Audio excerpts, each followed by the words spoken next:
राम राम जी दोस्तों, कैसे हैं आप सब। उम्मीद है आप सब बहुत अच्छे से होंगे, स्वस्थ होंगे और जहाँ कहीं भी होंगे सुरक्षित से होंगे।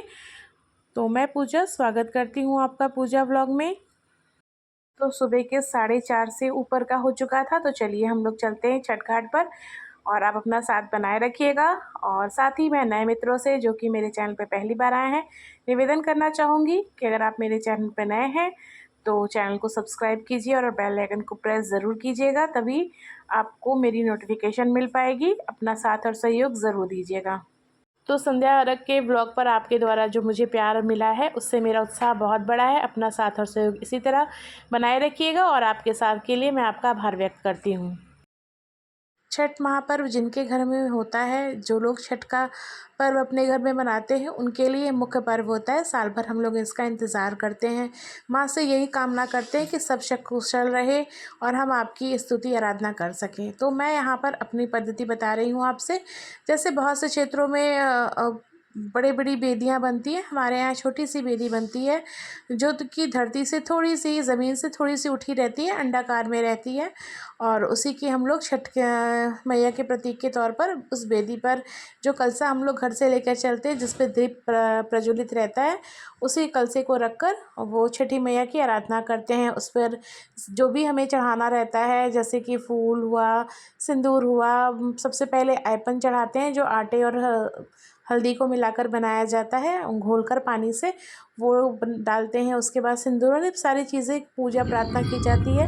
उसके बाद उस पर कलशा स्थापित किया जाता है। फिर कलशे की पूजा प्रार्थना और दीपक होता है, और ये दीपक जो होता है व्रती ही हाथ में लेकर चलता है कलशे पर। इस ये व्रत का रखिए। यही एक मुख्य नियम है। मतलब नियम देखिए क्या है, इधर। ये हमारे शुरू से इस तरह देखा है कि जो भी व्रती रहता है वही ये कलशा लेके चलता है।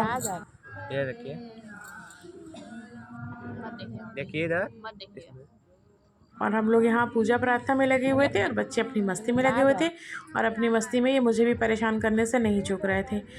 तो ये सब भी मैंने डाल दिया ताकि इनकी मस्तियाँ मुझे हमेशा दिखती रहें और ये भी देख के अपना एंजॉय करते रहेंगे। और अब जो है अर्घ का टाइम हो गया था। अभी दर्शन तो नहीं हुए थे हम लोगों को, क्योंकि बिल्डिंगें जैसा कि मैंने पहले बताया बन चुकी हैं, तो बस उनकी लालिमा पे देना था। पर कुछ देर पहले ही हम लोग खड़े हो गए थे। अभी जो है 6 बजने में कुछ टाइम बाकी था। 6:15 के करीब जो है हम लोगों ने अर्घ दे दिया था। 6:15 के करीब, हाँ इतना टाइम हो गया था, क्योंकि 7 बजे से पहले हम लोग घर पे भी आ गए थे। तब यहाँ भगवान जी की मैं स्तुति कर रही हूँ। भाई जो भी हो, अब जैसे भी हम मजबूर है, जहाँ जैसी जो स्थिति परिस्थिति है वैसे ही करना होता है। तो बिल्डिंगों की वजह से सूर्य भगवान के दर्शन नहीं हो पाते हैं, उनकी लालिमा पे ही अर्घ देते हैं हम लोग। और उसके बाद जो अर्घ का कार्यक्रम पूरा हुआ, उसके बाद जो है सिंदूर दान होता है, मतलब खोंचा भरा जाता है। पूजा को संपन्न करने के बाद सब महिलाएं आपस में मतलब मिलजुल कर ये काम करती हैं, एक दूसरे का खोंचा भरती हैं, सिंदूर लगाती हैं। तो बस ये उसके बाद घर चलते हैं, और घर चल के सबसे पहले जो है हनुमान जी का पूजा उपासना करनी है और उनसे आशीर्वाद लेना है। तो छठ मैया से यही प्रार्थना है कि माँ अपने भक्तों पर हमेशा दया दृष्टि बनाए रखें। और उसके बाद मैं घर आने के बाद जो है हनुमान जी का प्रणाम करने के बाद जो है थोड़ी बहुत फ़ोटो सेशन चल रहा था, तो वो भी जस्ट मैंने अभी हम आपसे लोग शेयर घाट कर पे दिया। से आ रहे हैं और लाइट जला रही हूँ। तो छठ मैया की जय। सब पूजा प्रार्थना संपन्न हुई अच्छे से। यहाँ बन रही है चाय, और अब लगना है घर के कामों में। और आज जो है नाश्ते में सबसे पहले रहता है घुगनी। ससुराल और मायके दोनों जगह मैंने देखा है कि छठ व्रत के पारण में जो है चाय घुगनी ही चलती है। तो चने की घुगनी होती है, छोटे छोटे चने जो होते हैं देसी चने, उनकी घुगनी बनेगी।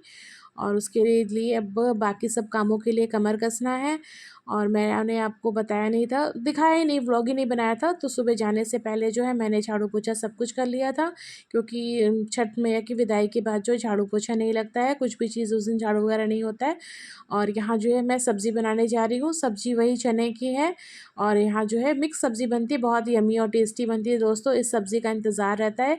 जो प्रसाद में जो भी जैसे इसमें कद्दू वगैरह सब चढ़ता है, कद्दू, लौकी और कंद रहता है, और छठ मैया को जो है मूली वगैरह सब चढ़ती है, सुथनी वगैरह। तो उन सब चीज़ों का जो है हम लोग इस तरह से सब्ज़ी बना देते हैं बिना लहसुन प्याज की, बहुत यम्मी सी लगती है अदरक से छौंक कर और उसके साथ गरम मसाला डालकर। तो यहाँ सब्ज़ी बनकर तैयार हो गई है। साथ ही बना रही हूँ मैं चावल।